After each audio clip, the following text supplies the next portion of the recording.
السلام علیکم۔ آج کی بریکنگ نیوز یہ ہے کہ حکومت پاکستان نے آپریشن بنیان المرصوص کی کامیابی کے بعد جنرل عاصم منیر صاحب کو فیلڈ مارشل کے عہدے پہ ترقی دے دی ہے، اور ہم یہ بتانا چاہیں گے کہ جنرل عاصم منیر صاحب پاکستان کے یہ دوسرے فیلڈ مارشل ہوں گے۔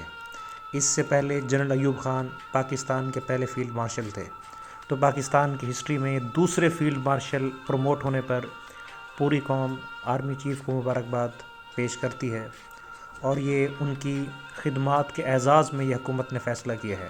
اس کے ساتھ حکومت پاکستان نے یہ بھی فیصلہ کیا ہے کہ air chief marshal Zaheer Ahmed Babar صاحب اپنی مدت ملازمت پوری ہونے کے باوجود اپنی خدمات جاری رکھیں گے۔